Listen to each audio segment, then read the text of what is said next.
Okay, so this week of the podcast, I'm so honored to have Paul Annacone, former world number 12 and former coach of players like Pete Sampras, Tim Henman, Roger Federer, Sloane Stephens, and Stan Wawrinka. He's also author of the book Coaching for Life and now a full-time coach for Taylor Fritz, and also an analyst for Tennis Channel. Paul, thanks so much for joining me today. Thanks for having me. Appreciate the invite. So I guess the first question is, how are you adapting to life in these strange times? And do you think we'll have any tennis for the rest of the year? Yeah, I think it's challenging for everybody, right? We've never seen anything like this in recent history. I mean, it's been since 1918, since the Spanish flu. And this has been something that none of us really can wrap our minds around. You know, we haven't been here before. So I think everybody just, we're trying to understand. We're trying to be patient. But look, it's tough. It's very difficult to be out of control in so many things. And also, when you think of the simplicity that most of us are asked to do, it sounds easy. Just stay home, just stay away from people. But it's not so easy. And especially when you think of the economic impact on everyone, people need to pay their bills and they need to keep living their lives. So it's very scary. I think the unknown is scary to everybody. So I think it's just challenging. And as far as tennis is concerned, look, that's what we're involved in. It's what I'm involved in my whole life. That's the way I make my living. That's my passion. That's my love. So it's very difficult for me to think about no tennis for 2020 for the entire year, but I think it's realistic to think that that might happen. No professional tennis. I think that the powers that be are going to have to be very creative to think of ways to get some kind of professional tennis out there. I don't know about the lower levels, but I actually think it's very therapeutic, and it's important for people in society to be able to detach a little bit. And if they can detach from life's problems by seeing some sports on TV, even if there's no fans in stadiums, I think that that would be very good medicine for the soul. So I'm hoping that a lot of the smart folks that are involved in tennis, and not only tennis, but the rest of the sporting world, can figure out ways that we can safely have that little escape and that entertainment value of watching sports. I mean, you've played professional tennis, you've coached, you're coaching in professional tennis, and you also do commentary in professional tennis. Which do you like best? They're all different. I think they're all very different. I've been so lucky because, as you mentioned, I've had a few different ways to be involved in the industry and the game I've loved my whole life. I loved being a tennis player. You control your own destiny. It's a meritocracy. You win or you lose, and you can see where you are. So you control a lot of your own destiny. And then, one of the most interesting transitions is going into coaching, where you don't control. You have to impact. You have to guide. You have to instruct. You have to know when to push the right buttons. And so that's a very significant change from being in control to not being in control. And then, I've been lucky to coach some of the players that you mentioned. All the players that you mentioned are great people. I've had so many wonderful people that are still very dear friends of mine that I've coached. So I've been really, really lucky in those two arenas. And now to be able to sit in front of a camera or the side of a court and be with my friends in the commentary box and watch the world's best tennis players compete and try to react under pressure, to me is still amazing. That's one of the reasons why I love tennis so much.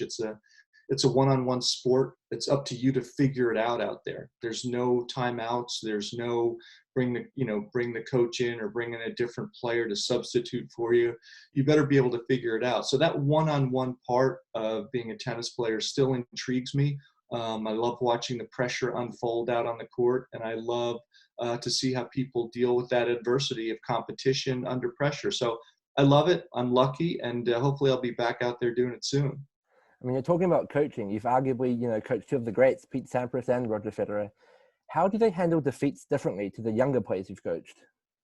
I think the great players like Pete and Roger in particular that I've been around, and Tim Henman was like this as well. They're very good at being pragmatic about winning and losing. They understand the emotion that's involved, but they don't let that emotion really drive their self-belief, and they don't let that emotion ride them through too many roller coaster rides. And I think that a lot of younger players, and not even younger players, but a lot of players that are a little bit more emotional, can really drive themselves crazy throughout their career because of the ups and downs. One of my favorite sayings is, every week, every single person loses except one. Those aren't great odds. So if you're only, about winning, if you're only going to be happy if you win, you're setting yourself up for a lot of failures. So I think you have to be able to kind of ride through that emotion and still be pragmatic and understand what's happening. And the greats that I've been around do that extremely well. That doesn't mean don't enjoy the wins. That doesn't mean don't be annoyed at the losses.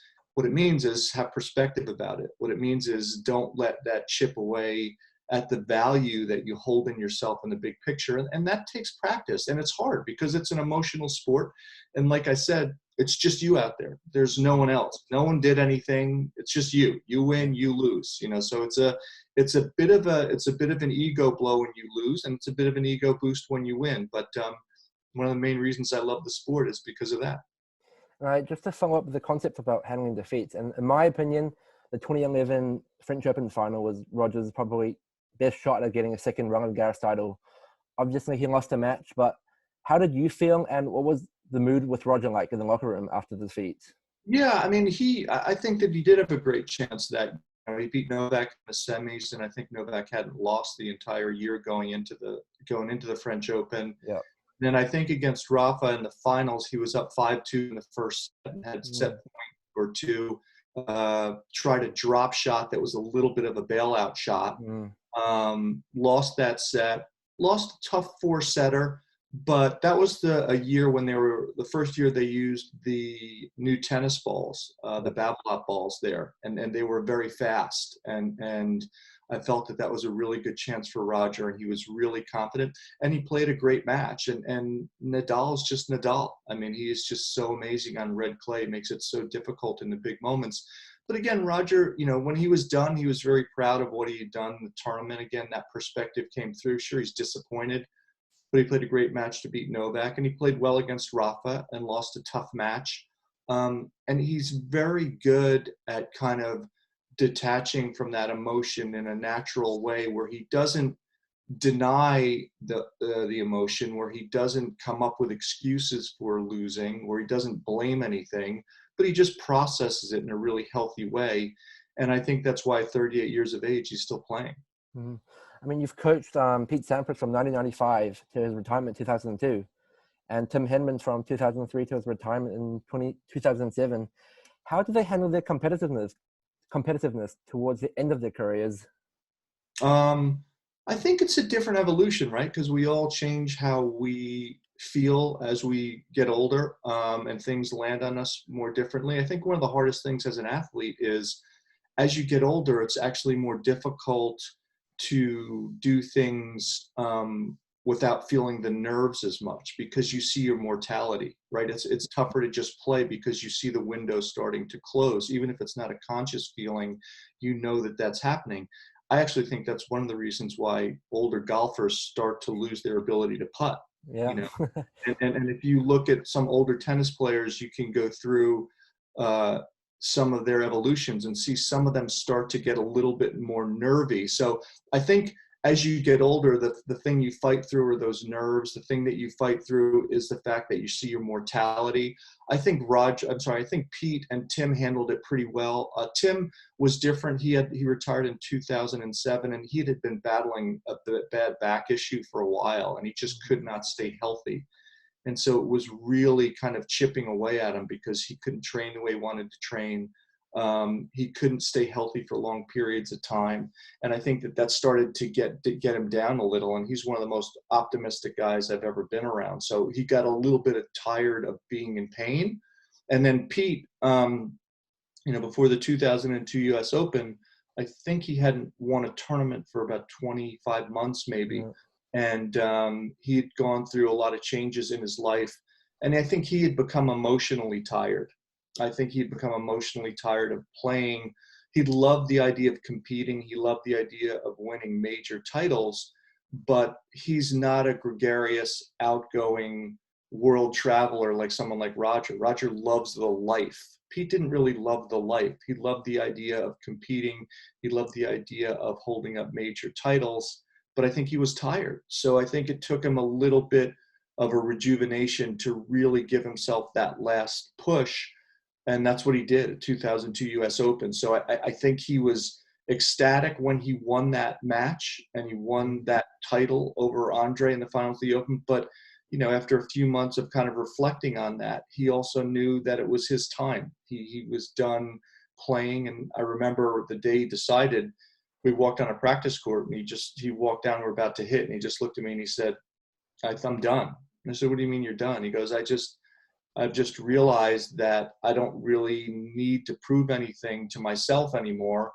And that's why I've been playing recently, and I'm happy and I'm healthy, and I don't want to play anymore. And so I thought that was it took him a while to get there, but that's eventually where he got to. So the last match he ever played was the finals of the 2002 US Open, which I still think is pretty poetic. He and Andre playing each other in that finals, and they had done the same thing 12 years earlier. So for me, that was quite a poetic moment. You mentioned that the older you get, the nervier you get, was it? Do you think that's what happened for Federer last year at Wimbledon for those 2 match points? I don't know. I mean, I don't know that you necessarily, consciously feel it, but I believe that philosophically, and I know I felt it. And I think Roger, last year at Wimbledon is just one of those moments that you look at and you can't believe it actually happened. And for him to have it happen 3 times against Novak, twice in the semis, back-to-back years at the US Open, it's almost, jaw-dropping to imagine that. But look, that's kind of what Novak does, which is so amazing and why he's so great, is that if you miss your target by 6 inches to 10 inches against most players, you'll probably get away with it. If you're as good as Roger, you don't get away with it against Novak. The first match point, Roger missed an inside-out forehand, which was a little bit nervy. But the second match point, he missed his serve location by about 8 inches, and that gave him the return. And he missed the forehand approach target where he's trying to hit it, I think, by about 2 feet. And that's enough for Novak Djokovic. And I don't think Roger did anything wrong other than having to try to close it out against what I think is the greatest defender in the history of the game. And so, sure, you can blame nerves, you can blame a lot of different things, but sometimes you just lose, and sometimes your jaw hits the table the way you lose. But again, that's Roger. I know he was extremely pained by it, but I've also had conversations in the past with him where, and it was after the US Open matches when he lost to Novak, and he's, not right afterwards, but in the weeks following, where he had said, look, it's really painful, but I can give you a lot of matches in my career that I've won that I never should have. And I was in the audience the year he won 2000 as his coach at 2012 Wimbledon. And earlier in that tournament, he beat Julian Benneteau in 5 sets. And he hurt his back early in the tournament. And he was earlier in the match. And there was a rain delay, and I remember going to the locker room, and he said, I can't move my back. And he found a way to get through that match and somehow got better as the tournament went on. And he had no right to do that, and he ended up winning the title. So I think that balance in his mind of just accepting that some things happen and some things you can't control allows him to kind of, again, go back to our initial question, deal with the emotions of winning and losing. And to me, boy, if that's a trait that you could kind of impose on every player, I would really advise it, because it makes it much more healthy to go through the wins and losses. I mean, I guess the question listeners really want to know is that for a player like Roger and Pete, how much do you spend talking about strategy with them? And in a match, when do they go from plan A to plan B, and then basic instinct for them? Well, I think, the year's broken down into certain cycles. I mean, there are certain times in the year in the preseason, you have a lot of time and you can work over some technical stuff. If you want to kind of look at tweaking the way shots hit, you can work through some strategic stuff. There's time where you have a few different windows if you do your schedule the right way, where you can do those things. The closer you get to the tournaments, it's more about playing. And there's a very big difference between playing tennis and hitting a tennis ball. And I think coaching at the highest, professional level is about that, is figuring out how to get your player to play well. And I was very fortunate because I had great players. And I not only had great players that I was able to work with, but also great thinkers. They handled pressure extremely well. And they may not have won all the pressure matches, but I was always so comfortable in their thought processes as they were dealing with things on the court that I never really felt the, I don't want to use the word panic, but I never really felt unsettled because I knew that they were thinking about what they needed to do and they were able to change gears. And you mentioned plan B, plan C, whatever. Most of them are so good they can stay with their major strengths and they tweak them a little bit in big moments if they have to, but they trust their game. They know what they do well, and they go out and try to execute in a clear, composed, and confident way. And when they do, 99% of the time they're going to win. So there's slight changes, and you just have to figure out when to hit what button, and that's what great players do. I mean, with Taylor right now, a young player who's still trying to build his ranking and build his game, what percentage of your time is devoted to things like tactics, character building, motivation, and technique? Yeah, there's a lot of different components. I mean, he's 22, and really the one thing you left out, which is the most important, I think, for Taylor right now, is the physical aspect. He's a 6'4" kid who's kind of long and lean, and he just needs to fill out, get a little bit stronger. And I think this time is giving him an opportunity to do that. The idea is to make sure you build up strength in the way that's practical for your tennis. And he and his strength and conditioning coach, Brent Salazar, are hard at work through video conferencing, just like this, to make sure Taylor keeps on his strength and conditioning program. And then the other parts you mentioned are the strategic, technical aspects of it, et cetera. And Taylor's a tremendous competitor. I mean, I've seen him win a lot of matches where he's not playing well. And to me, that's one of my favorite traits. If I see a player that finds ways to win when they don't play well, I tend to have a strong affinity towards them because that means they relentlessly compete, which Taylor does.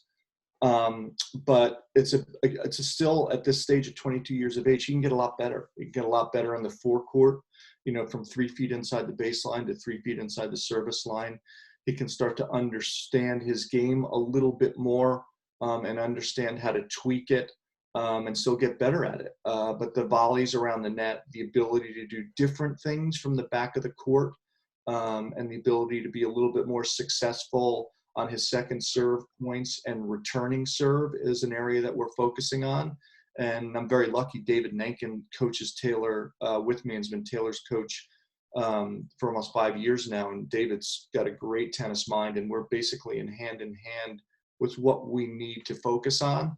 And now it's just a matter of time and letting Taylor kind of evolve through this process. He tends to be a lot more emotional than the guys that I've coached before. And part of that's because he's 22 years of age, and part of that's just his makeup. But I don't want him to suffocate that emotion. I just don't want him to be driven blindly by it. And as long as he doesn't get driven blindly by it and makes decisions out of pragmatism versus emotion, he'll do great. And he's on a great path right now, and he's top 30 in the world. So I think he's doing a wonderful job. I mean, I remember talking to Taylor, I think it was last year at Eastbourne after he won the press conference, his first title at the press conference. And I asked him what you and David Nankin were working on to make him a better player. And I still remember saying that to finish points at the net more quickly using the transition game. And also one other thing was that to get his serving more consistent. He said one thing that was holding him back winning titles was that some days he could serve really well and the next day he can't find his serve anymore. And he was telling me at Eastbourne all week that his serve was on top. Yeah, no, that's right. And there's a couple things about that. One is his service, the variation between his good and not so good days, and his serve motion gets a little bit fast and he gets a little frustrated. But you're not going to serve great all the time. And so the other problem is the disparity between the ability to win first and second serve points. I mean, I think last year he was in the top 10 or around top 10 in winning his first serve points. But if you look at what the number is for second serve points, not so much. So he's got to find and get better at using the second serve, not just as a point starter, but as a weapon and as the ability to set up strengths after the second serve. And that just comes with time and age and experience. And he's only 22. So he'll learn that and he'll get better at it. And I think he understands that pretty well. I mean, you've coached on the WTA now and the ATP. Do you find any differences coaching men and women? I think so, but I'm not sure. I was asked and talking to someone else about this, and I'm not sure if it's so much about gender as it is just about personality. Because like I said, Taylor's more emotional. He's a very emotionally driven young man, which helps him in a lot of ways. When I worked with Sloane Stevens a few years, she's pretty emotional as well. And she's driven by emotion as well. So I'm not so sure it's gender as it is so much just the emotional and personal disposition. I think there are less emotional female players and less emotional male players. And you have to figure out how to manage that dynamic and figure out which button to press to get them to kind of trust their skills and see through their emotion, whether it's negative or positive. I don't want players to be so positive that they live in an unrealistic world as well, because that's not healthy either, because as soon as you have a little bit of adversity, then you start to look for blame and you can't stay in the moment. So there's a balance, and I think it's more about personality than gender. I mean, moving on to some general questions now. So do you think with the coronavirus situation right now, do you think it will help players like Roger and Rafa, who are arguably nearing the end of their careers, because it will help rest their bodies to play longer at the top? I'm very interested to see, right? Because I think the older you get, the more challenging it is to stay in peak shape. And although rest is good, too much time, rest can turn into rust. And I think that can happen more quickly with older players, just because they've been doing it for a long time. And I think it may be a little bit more difficult to not to play great, but to stay great. As you get older, I still think, and that's why, scheduling is so important. And I talked about this with Roger years ago, just about how important it was to periodize his schedule so he could peak at the big tournaments. But if there's so many gaps, or if there's a huge long gap, I think it's a little bit more challenging for the older players to just bounce right back. Whereas a younger player, I think, has more fuel in the tank and their body has less miles on it. So in a long period of time, the younger players actually can do a lot of hard work and come back perhaps a little bit physically better and a little bit more strategically tuned in. So it's to be determined, and I'll be very interested to see how it unfolds. And talking about Rafa and Roger, then we've been so fortunate to be three of the greatest players and to play the game in the same era. Who do you think is the greatest, and how do you define greatest? Yeah, look, I've been thrown in this conversation at Tennis Channel, and I protest vehemently because I don't believe in this. I don't believe in it. You could say most accomplished, but I don't believe in greatest really. And we did our top 10 picks a while ago, and I basically said any one of the top 10 you could say is number one, and I would say fine, just because when you combine eras, I think it's a totally different game, and I think everybody can only play in the era that they're in. And they can only use the equipment that they have, and they can only play against the opponent that they're against. So I would be hard-pressed to imagine that Bjorn Borg, if given today's equipment, wouldn't have been an absolute superstar. I mean, I think he would have been a different version of someone like Rafael Nadal at Roland Garros. I mean, look at how much he won there already, and people forget that he stopped at 26 with 5 Roland Garros titles, and who knows how many he could have won if in a different era. So I really don't believe in the greatest, most accomplished, you can argue. And right now, Roger has the most majors, but no one's won 2 Grand Slams like Rod Laver has. So, and Serena's right knocking on the door of Margaret Court, and she's done it in a different era. Steffi Graf's had a phenomenal career. Martina's been spectacular. So, for me, you give me the name and I'll just say, okay, that's fine. But, in the end of the day, it makes for great conversations like this. And at the end of these 3 guys playing against each other, it's going to be very interesting, especially now with this big pause, to see how everybody comes back and to see how fresh and healthy And also, one of the things, Eric, that's really important is that we haven't talked about is what happens to everybody emotionally during this time. I don't know about you. I'm a little bit older, but it makes you take stock in your life, right? When you think stuff like this isn't like an injury. This is stopping the world. I mean, the world has come to a standstill. So if you're any kind of someone that thinks about things, and this makes you take stock in your life. So what does that mean for players coming back? How are they going to feel about playing? How are they going to feel about their girlfriends or wives or family or what they want to do with their lives? It makes you ask yourself a lot of hard questions. So I'll be very interested to see how this lands on a lot of different people. And you've been in tennis basically all your life. How do you see tennis evolving, let's say, in the next 10, 15, 20 years? I don't know. I mean, I just think like every other sport, the athletes are becoming bigger, better, stronger athletes. I can't imagine that changing. I think equipment and court surface and, weight of ball is going to have a lot to do with what style of play happens. I mean, we haven't seen a serve and volleyer for almost 2 decades now. Mm-hmm. So basically, I think because of that, everyone's staying at the back of the court.